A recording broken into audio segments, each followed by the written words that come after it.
दोस्तों नमस्कार। यह है मार्गदर्शन फॉर सिविल सर्विसेज। मैं अनुराग चौधरी। दोस्तों मार्गदर्शन एनसीईआरटी श्रृंखला में आज की वीडियो में आप पढ़ेंगे 9वीं कक्षा के विज्ञान का अध्याय 2, क्या हमारे आसपास के पदार्थ शुद्ध हैं।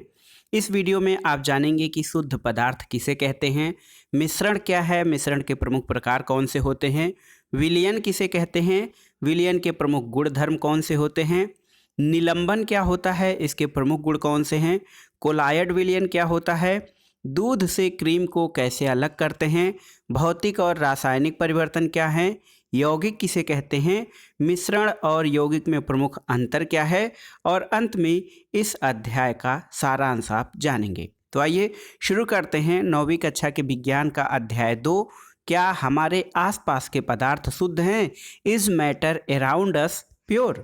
दोस्तों आप कैसे जान सकते हैं कि बाजार से खरीदा हुआ दूध, घी, मक्खन, नमक, मसाला, मिनरल वाटर या जूस शुद्ध हैं। यहाँ पर देखिए रसोई में उपयोग की जाने वाली कुछ वस्तुएं जैसे शुद्ध नमक, शुद्ध घी और शुद्ध दूध के बारे में यहाँ पर बताया गया है। दोस्तों आपने कभी इन खाने वाले पदार्थों के डिब्बों के ऊपर लिखे हुए शुद्ध शब्द पर ध्यान दिया है? एक साधारण व्यक्ति के लिए शुद्ध का अर्थ ये होता है कि पदार्थ में कोई मिलावट ना हो, लेकिन वैज्ञानिकों के लिए ये सभी वस्तुएं विभिन्न पदार्थों के मिश्रण कहे जाते हैं, इसलिए शुद्ध नहीं है। उदाहरण के लिए दूध जो है जल, वसा, प्रोटीन आदि का मिश्रण है। जब एक वैज्ञानिक किसी पदार्थ को शुद्ध कहता है तो इसका मतलब ये है कि उस पदार्थ में मौजूद सभी कण समान रासायनिक प्रकृति के हैं और एक शुद्ध पदार्थ एक ही प्रकार के कणों से मिलकर बना होता है। तो शुद्ध पदार्थ क्या है? कोई पदार्थ शुद्ध तब होता है जब उस पदार्थ में मौजूद सभी कण समान रासायनिक प्रकृति के हैं। एक शुद्ध पदार्थ एक ही प्रकार के कणों से मिलकर बना होता है। जब हम अपने चारों ओर देखते हैं तो पाते हैं कि सभी पदार्थ दो या दो से अधिक शुद्ध अवयवों के मिलने से बने हैं, जैसे समुद्र का जल, खनिज, मिट्टी आदि सभी मिश्रण हैं। अब जानते हैं मिश्रण क्या है, यानी व्हाट इज मिक्सचर।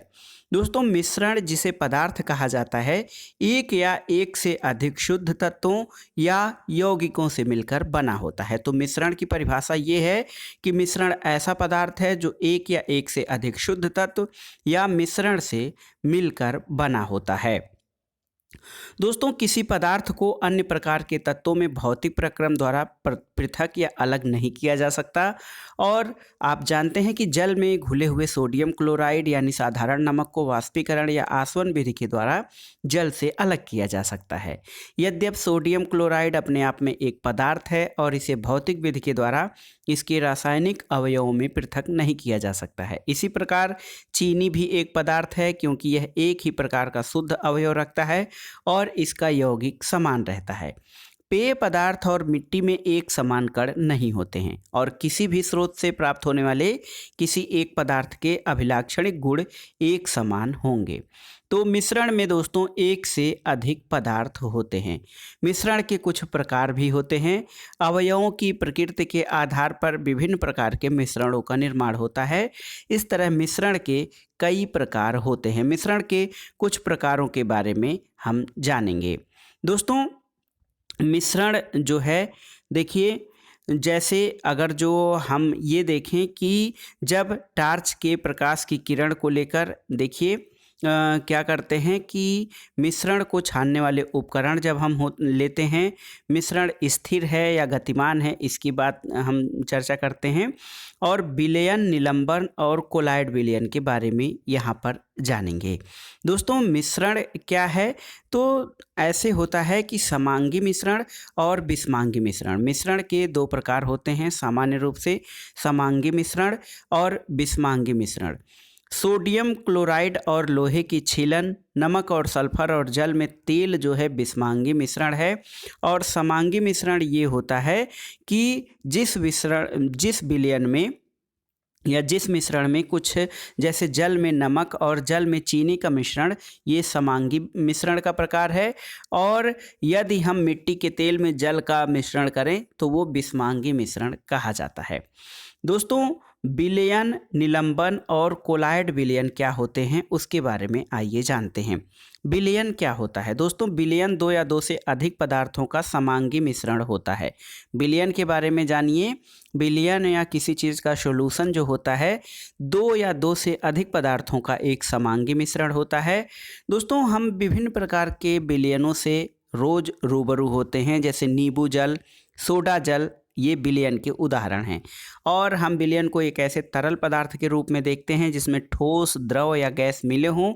लेकिन प्रकृति में ठोस विलयन यानी मिश्र धातु, गैसीय विलयन और यानी वायु भी होते हैं। विलयन ठोस विलयन भी होता है, गैसीय विलयन भी होता है।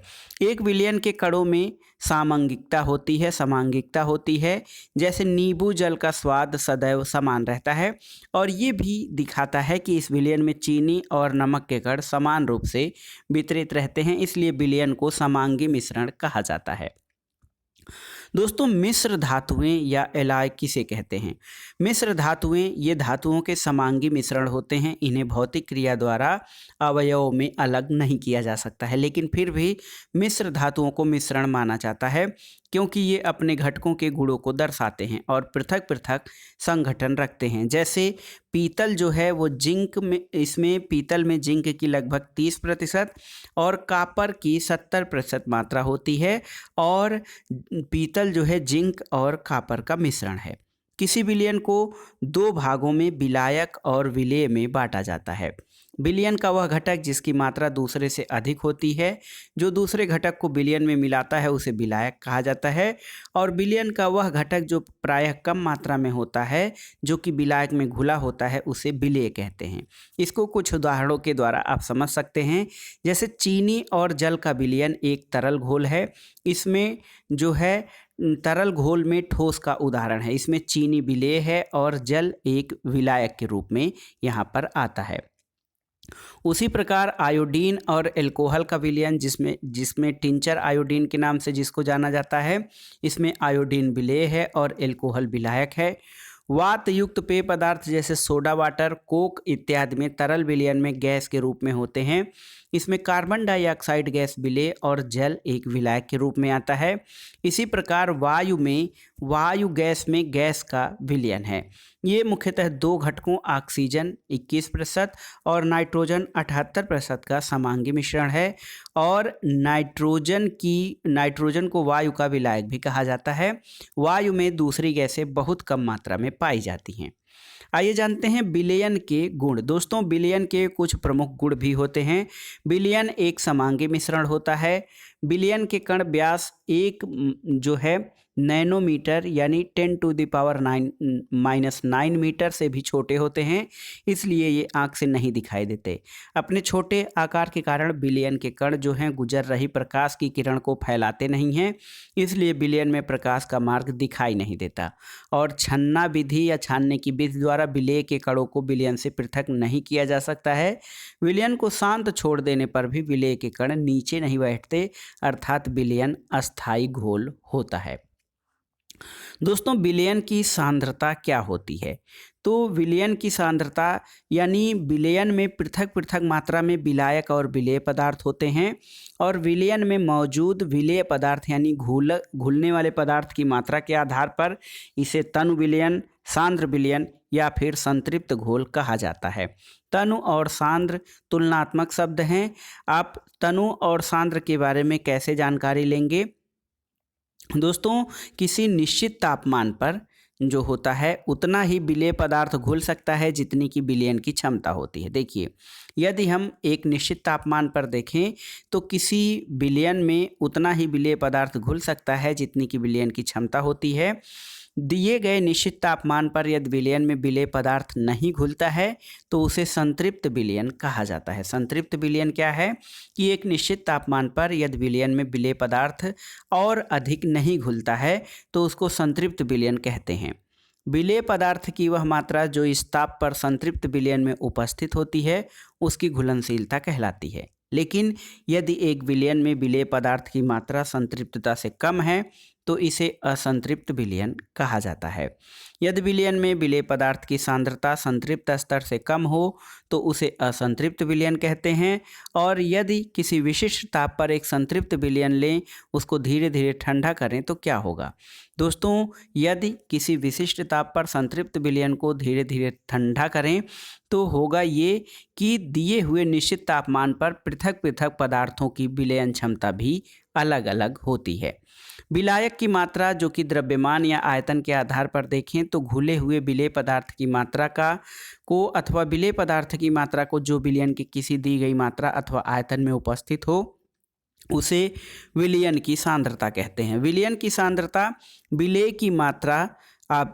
की मात्रा बाई विलयन की मात्रा या फिर विलेय की मात्रा बाई विलायक की मात्रा, यानी विलयन की सांद्रता दर्शाने की बहुत सी विधियां हैं, लेकिन यहाँ पर हम दो विधियों के बारे में जानें कि विलेय की मात्रा जो होती है बाई विलयन की मात्रा वो विलयन की सांद्रता कहलाती है। जैसे यहाँ पर देखिए, अगर जो कहा जाए कि एक विलयन के 320 ग्राम विलायक जल में 40 ग्राम साधारण नमक विलेय है, विलयन की सांद्रता कितनी होगी? तो विलेय पदार्थ नमक का द्रव्यमान 40 ग्राम है, विलायक जल का द्रव्यमान 320 ग्राम है। विलयन का द्रव्यमान बराबर विलेय पदार्थ का द्रव्यमान प्लस विलायक का द्रव्यमान। तो विलयन का द्रव्यमान जो हो जाएगा 40 और 320 ग्राम को जोड़कर 360 ग्राम हो जाएगा। विलयन का द्रव्यमान प्रतिशत अगर जो देखा जाए तो 40/360 इंटू 100 11.1% हो जाएगा ये विलयन का द्रव्यमान प्रतिशत। आइए जानते हैं दोस्तों, निलंबन क्या होता है। दोस्तों, निलंबन क्या है? तो बिस्मांगी घोल जो ठोस द्रव में परिक्षेपित हो जाता है निलंबन कहलाता है। ऐसा बिस्मांगी घोल जो ठोस द्रव में परिक्षेपित हो जाता है निलंबन कहलाता है। निलंबन एक बिस्मांगी मिश्रण है जिसमें विलेय पदार्थ के कण घुलते नहीं हैं बल्कि माध्यम की समष्टि में निलंबित रहते हैं और ये निलंबित कण आँखों से भी देखे जा सकते हैं। तो निलंबन जो है वो बिस्मांगी मिश्रण में ही दिखाई देता है। निलंबन के गुणधर्म क्या होते हैं? तो निलंबन एक बिस्मांगी मिश्रण होता है। ये कण आँखों से देखे जा सकते हैं। ये निलंबित कण प्रकाश की किरण को फैला देते हैं जिससे उसका मार्ग भी दिखने लगता है और जब इसे शांत छोड़ दिया जाता है तो जो कण होते हैं धीरे धीरे बैठ जाते हैं, अर्थात निलंबन अस्थायी होता है। छनन विधि द्वारा भी इन कणों को मिश्रण से अलग किया जाता है और जब सभी कण नीचे बैठ जाते हैं तो निलंबन समाप्त हो जाता है और विलयन में प्रकाश की किरण का प्रकीर्णन रुक जाता है। विलयन में एक प्रकार और आता है कोलाइड विलयन। तो आइए जानते हैं कोलाइड विलयन क्या होता है। दोस्तों, कोलाइड या कोलाइड विलयन क्या है? कोलाइड के कण विलयन में समान रूप से फैले होते हैं। निलंबन की अपेक्षा कणों का आकार इसमें छोटा होने के कारण ये मिश्रण समांगी प्रतीत होता है, लेकिन वास्तविकता में विलयन विषमांगी मिश्रण होता है, जैसे दूध। तो दूध एक कोलायड का उदाहरण है। दोस्तों, कोलायड कणों के छोटे आकार के कारण हम इसे आँख से तो नहीं देख पाते हैं, लेकिन ये कण प्रकाश की किरण को आसानी से फैला देते हैं और प्रकाश की किरण का फैलाना टिंडल इफेक्ट कहा जाता है। टिंडल नामक वैज्ञानिक ने इसकी खोज की थी और एक कमरे में छोटे छेद के द्वारा जब प्रकाश की किरण आती है तो वहाँ हम टिंडल प्रभाव को देख सकते हैं। यहाँ पर देखिए, कॉपर सल्फेट के विलयन में टिंडल प्रभाव नहीं दर्शाता है। दूध और पानी का मिश्रण टिंडल प्रभाव दर्शाता है। दोस्तों, कमरे में मौजूद धूल और कार्बन के कणों के द्वारा प्रकाश के फैलने के कारण टिंडल प्रभाव दिखाई देता है और जब हम घने जंगल के आच्छादन से सूर्य की किरण गुजरते हुए देखते हैं तो वहाँ हम टिंडल प्रभाव को देख सकते हैं। और जंगल के कोहरे में छोटे छोटे जल के कण होते हैं जो कि कोलाइड कणों के समान व्यवहार करते हैं। यहाँ पर देखिए, कोलाइड के कुछ सामान्य उदाहरण हम जानते हैं। देखिए, परिक्षिप्त अवस्था, परिक्षेपण माध्यम, प्रकार और उदाहरण। देखिए, परिक्षिप्त अवस्था सबसे पहले हम जानेंगे द्रव, परिक्षेपण माध्यम गैस और उसको एरोसोल कहा जाता है। कोहरा, बादल और कुहासा एरोसोल के उदाहरण हैं। ठोस में जो गैस का परिक्षेपण माध्यम है उसको एरोसोल भी कहा जाता है। धुआं, स्वचालित वाहन का निथार या एग्जॉस्ट जो है इसका उदाहरण है। गैस का द्रव में जो है प्रक्षिप्त अवस्था जो है गैस है और प्रक्षेपण माध्यम द्रव इसको फोम कहा जाता है। सेविंग क्रीम इसका उदाहरण है। द्रव का द्रव में जो है वो इमल्सन कहा जाता है, दूध और फेस क्रीम। ठोस का द्रव में जिसको सोल कहा जाता है, मिल्क ऑफ मैग्नीशिया और कीचड़ इसके उदाहरण है। गैस और ठोस, प्रक्षेपण माध्यम ठोस और प्रक्षिप्त अवस्था गैस, ये फोम है, फोम, रबर, स्पंज और फ्यूमिस। द्रव प्रक्षिप्त प्रावस्था और ठोस प्रक्षेपण माध्यम इसको जेल कहा जाता है, जेली, पनीर और मक्खन इसके उदाहरण हैं। और ठोस का ठोस में जो है इसको ठोस सोल कहा जाता है, रंगीन रत्न पत्थर और दूधिया कांच इसके उदाहरण हैं। तो ये कुछ सामान्य कोलाइड के उदाहरण थे दोस्तों। अब आइए जानते हैं कोलाइड के गुणधर्म क्या हैं। दोस्तों कोलाइड जो है एक विषमांगी मिश्रण है। कोलाइड के कणों का आकार बहुत छोटा होता है कि ये पृथक रूप से आंखों से नहीं दिखाई देते हैं। ये इतने बड़े होते हैं कि प्रकाश की किरण को फैलाते हैं और उसके मार्ग को दृश्य बनाते हैं, और जब इनको शांत छोड़ दिया जाता है तब ये कण तल पर बैठते हैं, अर्थात ये अस्थायी होते हैं। और ये छानन विधि द्वारा मिश्रण से पृथक नहीं किए जा सकते, लेकिन एक विशेष विधि अपकेंद्रीकरण तकनीक के द्वारा पृथक किए जा सकते हैं। दोस्तों कोलाइड विलयन परिक्षिप्त प्रावस्था और प्रक्षेपण माध्यम में बनता है।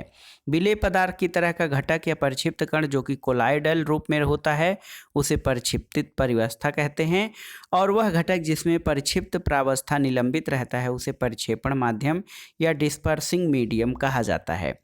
कोलाइड को परिक्षेपण माध्यम, ठोस, द्रव, गैस की अवस्था और परिक्षिप्त प्रावस्था के अनुसार विभाजित किया जा सकता है। अब आइए देखते हैं दोस्तों मिश्रण के घटकों का पृथक्करण किस प्रकार से किया जाता है। दोस्तों प्रायः प्राकृतिक पदार्थ रासायनिक तौर पर शुद्ध नहीं होते हैं। मिश्रण से घटकों को पृथक करने के लिए कई प्रकार की विधियां प्रयोग में लाई जाती हैं। पृथक करने के मिश्रण के प्रत्येक घटक के बारे में जानकारी प्राप्त करना और प्रयोग में लाना सुगम हो जाता है। विषमांगी मिश्रण को साधारण भौतिक प्रक्रिया द्वारा पृथक किया जा सकता है, क्योंकि विषमांगी मिश्रण अलग अलग होता है। इसमें हाथ से चुनकर, छन्नी से छानकर, कभी कभी मिश्रण के घटकों को पृथक करने के लिए विशेष तकनीकों का भी प्रयोग किया जाता है। जैसे रंग वाले घटक या डाई को नीले अथवा काले रंग की स्याही से कैसे पृथक किया जा सकता है, इसके बारे में जानकारी करते हैं। यहाँ पर देखिए वाष्पीकरण द्वारा जो है वो ये प्रक्रिया यानी विलयन को काले रंग और नीले रंग की स्याही को अलग किया जा रहा है। स्याही जल में रंग का एक मिश्रण है, और जब हम विलायक से विलेय पदार्थ को वाष्पीकरण की विधि द्वारा अलग करते हैं तो इसको अलग किया जा सकता है। और दूध से क्रीम को कैसे अलग किया जाता है, तो दोस्तों आजकल बाजार में संपूर्ण full cream toned, double toned प्रकार के दूध पॉलीपैक में या टेट्रा पैक में आते हैं। दूध के इन प्रकारों में भिन्न भिन्न मात्रा में वसा होती है, और इसको अपकेंद्रीय यंत्र या सेंट्रीफ्यूजिंग मशीन से 2 मिनट तक अपकेंद्री करते हैं, तब उसको हम दूध से क्रीम को अलग कर लेते हैं। और कभी कभी द्रव में मौजूद ठोस कण इतने छोटे होते हैं कि ये छानक पत्र से भी बाहर निकल आते हैं। इन कणों को अलग करने के लिए छानन विधि का प्रयोग नहीं किया जाता, और ऐसे मिश्रणों को अपकेंद्रण के द्वारा पृथक किया जाता है। इस सिद्धांत के आधार पर इसे तेजी से घुमाया जाता है, तब भारी कण नीचे बैठ जाते हैं और हल्के कण ऊपर ही रह जाते हैं। 2 अघुलनशील द्रवों के मिश्रण को कैसे अलग किया जा सकता है, जैसे पानी और मिट्टी के तेल का जो घोल है इसको कैसे अलग किया जा सकता है, इसके बारे में जानते हैं। दोस्तों मिट्टी के तेल और जल के मिश्रण को अलग करने के लिए यहाँ पर देखिए एक पृथक्करण कीप है। मिट्टी का तेल है और जल जो है मिट्टी के तेल से भारी होता है, इस कारण वो नीचे बैठ गया है और यहाँ पर एक स्टार प्रकार लगा दिया गया है। तेल और जल के अघुलनशील मिश्रण को अलग करने के लिए जो है किस तरह से ये जो है जो तत्व या जो पदार्थ आपस में नहीं मिलते हैं और द्रव उनको अपने घनत्व के अनुसार विभिन्न परतों में पृथक किया जा सकता है। नमक और अमोनियम क्लोराइड के मिश्रण को कैसे अलग किया जाता है, तो दोस्तों अमोनियम क्लोराइड को गर्म करने पर वह ठोस अवस्था से सीधे गैस अवस्था में बदल जाता है, जिसको कि ऊर्ध्वपातन कहा जाता है। उन मिश्रणों को जिससे ऊर्ध्वपातित हो सकने वाले अवयव हों उनको ऊर्ध्वपातित न होने योग्य अशुद्धियों से पृथक करने के लिए ऊर्ध्वपातन या सब्लिमेशन की प्रक्रिया का प्रयोग किया जाता है। अमोनियम क्लोराइड, कपूर, नेफ्थलीन और एंथ्रासीन जैसे पदार्थ ऊर्ध्वपातित होने योग्य ठोस पदार्थों के उदाहरण हैं। और यहाँ पर देखिए किस तरह से गर्म करके ऊर्ध्वपातित पदार्थ को गैस अवस्था में और दूसरे पदार्थ को ठोस अवस्था में कैसे बदला गया है। दोस्तों, क्या काली स्याही में डाई एक ही रंग होता है? इसके बारे में आइए जानते हैं। क्रोमैटोग्राफी के द्वारा काली स्याही में विद्यमान डाइयों का पृथक्करण किया जा सकता है। जो स्याही हमने प्रयोग की उसमें जल विलायक के रूप में है और डाई विलेय के रूप में। जैसे ही जल जो है छानक पत्र पर ऊपर की दिशा की ओर अग्रसर होता है तो ये डाई के कणों को भी अपने साथ ले लेता है और प्रायः डाई 2 या 2 से अधिक रंगों का मिश्रण होता है। रंग वाला घटक जो कि जल में अधिक घुलनशील है तेजी से ऊपर उठता है और इस प्रकार रंगों का पृथक्करण संभव हो जाता है। दोस्तों, मिश्रण से घटकों को पृथक करने की इस विधि को क्रोमैटोग्राफी कहा जाता है। ग्रीक में क्रोमा का अर्थ रंग होता है और इस विधि को सबसे पहले रंगों को अलग करने में प्रयोग किया गया था, इसलिए इसको क्रोमैटोग्राफी कहा जाता है। यहाँ पर देखिए दोस्तों, 2 घुलनशील द्रवों के मिश्रण को कैसे अलग करते हैं।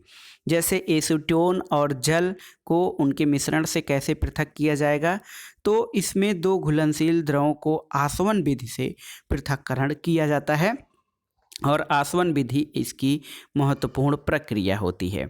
दोस्तों, आसवन विधि में क्या होता है कि वैसे मिश्रण को पृथक करने में इसका प्रयोग किया जाता है जो विघटित हुए बिना उबलते हैं और इनके घटकों के क्वथनांकों के मध्य अंतर अधिक होता है। जैसे 2 या 2 से अधिक घुलनशील द्रव जिनके क्वथनांक का अंतर 25 केल्विन से कम होता है, उनके मिश्रण को पृथक करने के लिए प्रभाजी आसवन विधि का प्रयोग किया जाता है। और जैसे वायु से विभिन्न गैसों को अलग करने के लिए, पेट्रोलियम उत्पादों से उनके घटकों को अलग करने के लिए प्रभाजी आसवन विधि का प्रयोग किया जाता है। इसका उपकरण जो है साधारण आसवन विधि के समान ही होता है, केवल आसवन फ्लास्क और संघनक के बीच एक प्रभाजी स्तंभ का प्रयोग किया जाता है। साधारण प्रभाजी स्तंभ एक नली होती है जो कि शीशे के टुकड़ों से भरी होती है। ये टुकड़े वाष्प को ठंडा और संघनित होने के लिए जगह प्रदान करते हैं। यहाँ पर देखिए प्रभाजी आसवन के लिए जो है किस प्रकार के यंत्र का प्रयोग किया गया है और इससे किस प्रकार से 2 आपस में विलेय पदार्थों को जिनके क्वथनांक के तापांतर में अंतर है उनको अलग किया जा रहा है। अगला देखते हैं वायु से गैसों को कैसे प्राप्त करते हैं। दोस्तों, बहुत ही महत्वपूर्ण है क्योंकि वायु एक समांगी मिश्रण होता है और इसके घटकों को प्रभाजी आसवन द्वारा पृथक किया जा सकता है। प्रवाह इस विधि के द्वारा चरणों को दर्शाता है। यहाँ पर देखिए वायु है, दाब बढ़ाकर और तापमान कम करके वायु को संपीड़ित और ठंडा किया जाता है। फिर द्रवीय वायु मिलती है। प्रभाजी आसवन कालम में वायु को धीरे धीरे गर्म किया जाता है और विभिन्न ऊंचाइयों पर गैसों का पृथक्करण किया जाता है। जैसे ऑक्सीजन का जो क्वथनांक है -183 डिग्री सेल्सियस है, आर्गन -186 और नाइट्रोजन -196 है। और वायु प्रतिशत आयतन में अगर जो देखा जाए तो ऑक्सीजन 20.9%, 21% के लगभग, आर्गन 0.9% और नाइट्रोजन गैस सर्वाधिक मात्रा में 78.1% होती है। और वायु से गैसों को प्राप्त करने का यह एक डायग्राम था। यहाँ पर वायु के घटकों का पृथक्करण देखिए किस प्रकार से किया जाने वाला ये जो यंत्र दिखाया गया है। यदि हम वायु से ऑक्सीजन गैस को प्राप्त करना चाहते हैं तो हमें वायु में उपस्थित दूसरी गैसों को अलग करना होगा। द्रव वायु प्राप्त करने के लिए पहले वायु पर दबाव बढ़ाया जाता है और फिर ताप को घटाकर उसे ठंडा करके संपीड़ित या कंप्रेस्ड कर लिया जाता है और इस द्रवित गैस को प्रभाजी आसवन स्तंभ में धीरे धीरे गर्म करके सभी गैसें समान ऊंचाइयों पर अपने क्वथनांक के अनुसार अलग हो जाती हैं। दोस्तों, किसी अशुद्ध नमूने में से शुद्ध कॉपर सल्फेट कैसे प्राप्त किया जाता है, तो यहाँ पर देखिए जल घर में जल शुद्धि निकाय है। एक यहाँ पर किस तरह से जल भंडारण के बाद ठोस पदार्थों को नीचे बैठने के लिए एक तलहट टैंक बनाया जाता है। निलंबित अशुद्धियों के तलहट टैंक के लिए एक भार टैंक बनाया जाता है। उसके बाद एक छन्नक टैंक होता है जिसमें बारीक बालू, कंकड़, मोटे कंकड़ की विभिन्न परतें होती हैं और बैक्टीरिया मारने के लिए क्लोरोनीकरण होता है। उसके बाद इस जल को घरों में सप्लाई किया जाता है जो कि शुद्ध होता है। दोस्तों, क्रिस्टलीकरण विधि का प्रयोग करके ठोस पदार्थों को शुद्ध किया जाता है। जैसे समुद्री जल में से नमक को हम प्राप्त करते हैं, उसमें बहुत सी अशुद्धियां हो सकती हैं। इन अशुद्धियों को दूर करने के लिए क्रिस्टलीकरण विधि का प्रयोग किया जाता है। क्रिस्टलीकरण विधि क्या है? तो क्रिस्टलीकरण वह विधि है जिसके द्वारा क्रिस्टल के रूप में शुद्ध ठोस को विलयन से अलग किया जाता है। क्रिस्टलीकरण विधि साधारण वाष्पीकरण विधि से कुछ कारणों में उत्तम होती है या अच्छी होती है। जैसे इसमें कुछ ठोस विघटित हो जाते हैं या कुछ चीनी के समान गर्म करने पर झुलस जाते हैं। छानने के बाद भी अशुद्ध विलेय पदार्थ को विलायक में घोलने पर विलयन में कुछ अशुद्धियां रह सकती हैं और वाष्पीकरण होने पर ये अशुद्धियां ठोस को दूषित कर सकती हैं। इसका अनुप्रयोग कहाँ पे होता है? तो समुद्री जल द्वारा प्राप्त नमक को शुद्ध करने में और अशुद्ध नमूने से फिटकरी को पृथक करने में इसका प्रयोग किया जाता है। दोस्तों, इस प्रकार मिश्रण की प्रकृति के अनुसार इन विधियों में से किसी एक का प्रयोग करके हम शुद्ध पदार्थ प्राप्त कर सकते हैं। तकनीकियों के विकास के कारण क्या हुआ है? कई और पृथक करने वाले विधियों का आविष्कार हुआ है। शहरों में जल घर से पीने योग्य जल की आपूर्ति की जाती है। जल घर का एक रेखाचित्र हमने देखा है और अपने घर में प्राप्त होने वाले पेय पदार्थ के विभिन्न चरणों को आप चर्चा कर सकते हैं। अब आइए जानते हैं फिजिकल एंड केमिकल चेंजेज यानी भौतिक और रासायनिक परिवर्तन क्या होता है। दोस्तों, शुद्ध पदार्थ और मिश्रण में अंतर समझने के लिए सबसे पहले भौतिक और रासायनिक परिवर्तनों के बारे में जानते हैं। दोस्तों, पदार्थ के भौतिक गुण क्या होते हैं? पदार्थ के भौतिक गुण जैसे उनका बाहरी स्वरूप, रंग, कठोरता, दृढ़ता, बहाव, घनत्व, द्रवणांक और क्वथनांक, इनको भौतिक गुण कहा जाता है। अवस्थाओं का अंतः रूपांतरण एक भौतिक परिवर्तन है क्योंकि ये परिवर्तन पदार्थों के संगठन में कोई अंतर नहीं करते हैं। उनकी रासायनिक प्रकृति में कोई परिवर्तन नहीं होता है।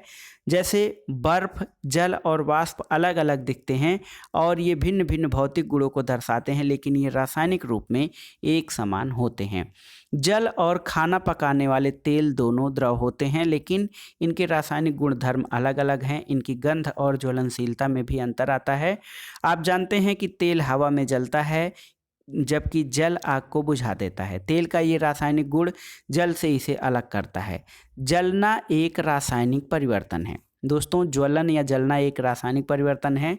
जलने की प्रक्रिया में एक पदार्थ दूसरे से क्रिया करके अपने रासायनिक संगठन में परिवर्तन लाता है और रासायनिक परिवर्तन पदार्थ के रासायनिक गुणधर्मों में भी परिवर्तन लाता है और हमें एक नया पदार्थ रासायनिक प्रक्रिया के द्वारा प्राप्त होता है और इसके गुणधर्म मूल पदार्थ से अलग होते हैं।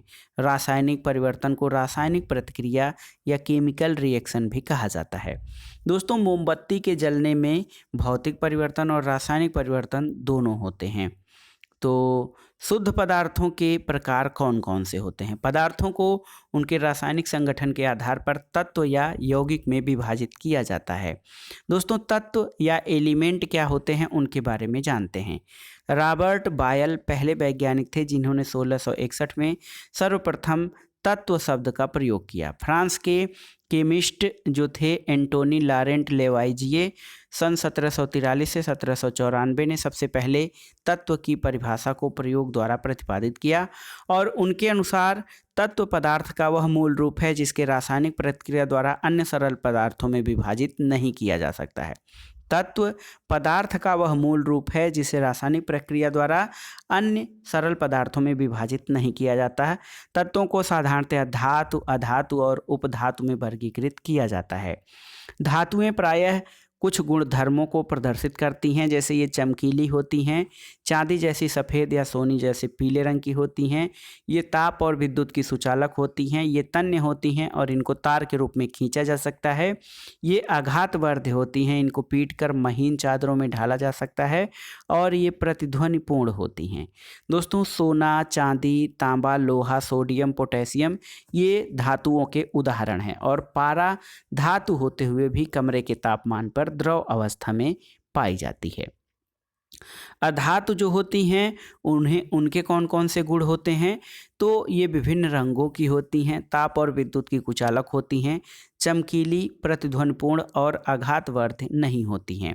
Hydrogen, oxygen, iodine, carbon, bromine, chlorine आदि अधातुओं के उदाहरण होते हैं। इसके अलावा दोस्तों कुछ तत्व जो हैं धातु और अधातु के बीच के गुणों को दर्शाते हैं, इनको इसीलिए मेटलाइड या उपधातु कहा जाता है और इसमें बोरान, सिलिकॉन, जर्मेनियम इत्यादि को शामिल किया जाता है उपधातुओं में। दोस्तों अभी तक जो ज्ञात तत्व हैं उनकी संख्या 100 से अधिक है। इनमें से 92 तत्व प्राकृतिक हैं जबकि शेष मानव निर्मित हैं। अधिकतर तत्व ठोस हैं, 11 तत्व कमरे के तापमान पर गैसें हैं, 2 तत्व पारा और ब्रोमीन कमरे के तापमान पर द्रव हैं, गैलियम और सीजियम तत्व कमरे के तापमान यानी 330 केल्विन पर कुछ अधिक तापमान पर द्रव अवस्था में आ जाते हैं। तत्व के बाद आइए जानते हैं यौगिक किन्हें कहा जाता है। दोस्तों यौगिक वह पदार्थ है जो 2 या 2 से अधिक तत्वों के नियत अनुपात में रासायनिक तौर पर संयोजन से बनता है। नियत अनुपात में यानी इनका अनुपात एक निश्चित होता है, तभी उसे यौगिक कहा जाएगा। जब 2 या 2 से तत्व आपस में मिलते हैं तो हमें क्या मिलता है? दोस्तों 2 या 2 से अधिक तत्व जब आपस में मिलते हैं तो एक रासायनिक प्रक्रिया होती है और जैसे क्या होता है कि गैस जब हम देखते हैं कि 2 या 2 से तत्व आपस में मिलते हैं तो क्या बनता है, तो उसके लिए आइए जानते हैं कि मिश्रण और यौगिक में प्रमुख अंतर क्या है। दोस्तों मिश्रण जो होता है, तत्व या यौगिक केवल मिश्रण बनाने के लिए मिलते हैं किंतु किसी नए यौगिक का निर्माण नहीं करते हैं।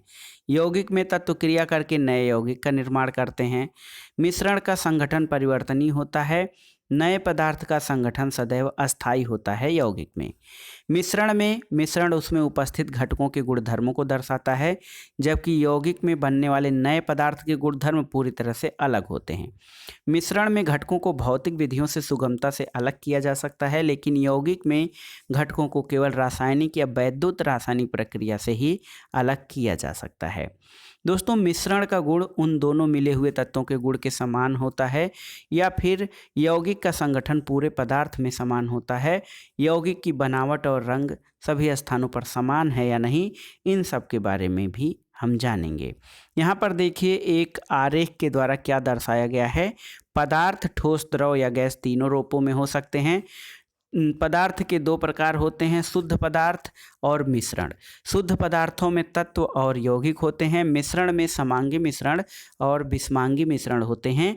आप इनके बारे में विस्तार से पढ़ चुके हैं। दोस्तों इस अध्याय के अध्ययन से आपने क्या सीखा है, आइए उसको सारांश रूप में देख लेते हैं। मिश्रण में 1 से अधिक पदार्थ, तत्व अथवा यौगिक किसी भी अनुपात में मिले होते हैं। मिश्रणों को पृथक करने के लिए उचित विधियों से शुद्ध पदार्थों में पृथक्करण किया जाता है। विलयन 2 या 2 से अधिक पदार्थों का समांगी मिश्रण होता है। विलयन के बड़े अवयव को विलायक और छोटे अवयव को विलेय कहा जाता है। विलयन की सांद्रता उसके इकाई आयतन या विलायक के इकाई द्रव्यमान में उपस्थित विलेय की मात्रा होती है। वह पदार्थ जो विलायक में अघुलनशील और आंखों से देखा जा सकता है निलंबन कहलाता है। निलंबन एक विषमांगी मिश्रण होता है। कोलाइड एक विषमांगी मिश्रण है जिसके कणों का आकार इतना छोटा होता है कि उन्हें सरलता से नहीं देखा जा सकता, किंतु इतना बड़ा है कि ये प्रकाश का फैलाव कर सकने में सक्षम होते हैं। कोलाइड उद्योगों तथा दैनिक जीवन में महत्वपूर्ण है। विलेय कणों को परिक्षिप्त प्रावस्था कहते हैं और विलायक जिसमें पूरी तरह से वितरित रहते हैं उसे परिक्षेपण माध्यम कहा जाता है। शुद्ध पदार्थ तत्व या यौगिक हो सकते हैं। तत्व पदार्थ का मूल रूप होता है, जैसे किसी रासायनिक क्रिया द्वारा इसे सरल पदार्थों में विभाजित नहीं किया जा सकता है। यौगिक वह पदार्थ होता है जो दो या दो से अधिक तत्वों के स्थिर अनुपात में रासायनिक रूप से संयोजन से निर्मित होता है। और अंतिम जो है फैक्ट ये है कि यौगिकों के गुण उसमें निहित तत्वों के गुणों से भिन्न होते हैं, जबकि मिश्रण में उपस्थित तत्व और यौगिक अपने अपने गुणों को दर्शाते हैं। तो दोस्तों ये था 9वीं कक्षा के विज्ञान का अध्याय 2, क्या हमारे आसपास के पदार्थ शुद्ध हैं। इस प्रक्रिया में आपने जाना शुद्ध पदार्थ क्या है, मिश्रण क्या है, यौगिक क्या है, विलयन क्या है और इन सब के प्रमुख गुण धर्म क्या होते हैं। वीडियो आपको कैसा लगा हमें कमेंट बॉक्स में ज़रूर बताइएगा। वीडियो को लाइक करें, शेयर करें और इस चैनल मार्गदर्शन फॉर सिविल सर्विसेज को सब्सक्राइब करें। वीडियो देखने के लिए धन्यवाद दोस्तों, नमस्कार।